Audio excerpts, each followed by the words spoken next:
মিশরের ফেরাউনকে যে আল্লাহ সরিয়ে দিয়েছিলেন, সেই একই আল্লাহ কিন্তু বাংলাদেশের ফেরাউনকে কি করেছে? কথা মিলতেছে কিনা কোরআনের সাথে? মিলতেছে কিনা? না মিললে দেখুন সূরাতুল কাসাস দেখুন, আরো সূরাগুলো দেখুন। আপনার এমন গণনা করছে কোন মাসে? মুহররম মাসে। কোন মাসে? মুহররম মাসে। সুতরাং আমরা যারা ঈমানদার এবং ভবিষ্যতে কি হবে যারা আমরা বুঝি, কোরআনের আলোকে আমরা বুঝি, আমাদের উচিত এটাকে মুহররম বিপ্লব বলা।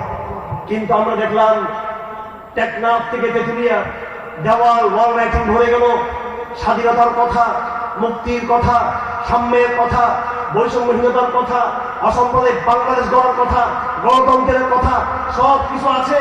কোন দেওয়ালে কিন্তু আল্লাহু আকবার শব্দ লেখার সুযোগ হলো না আমাদের, নাউজুবিল্লাহ। অথচ অবদানটা কিন্তু আল্লাহ, সে আল্লাহর নাম কিন্তু নাই, এটা ব্যাড সাইন, এগুলো হচ্ছে খারাপ আলাদা, এই আলামত কিন্তু ভালো না।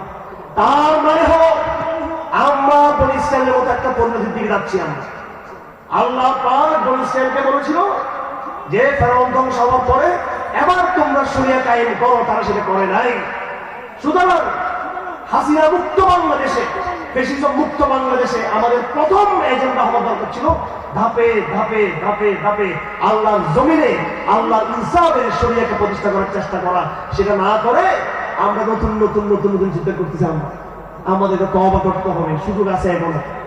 যদি আমরা আল্লাহর এই শুকরিয়া আদায় করতে ব্যর্থ হয়, তাহলে লিখে রাখুন, আজকের তারিখে লিখে রাখুন, আমি ভবিষ্যৎবাণী করে দিচ্ছি, সারা সারা হাজির সম্মেলন থেকে হেফাজত ইসলামের ব্যানারে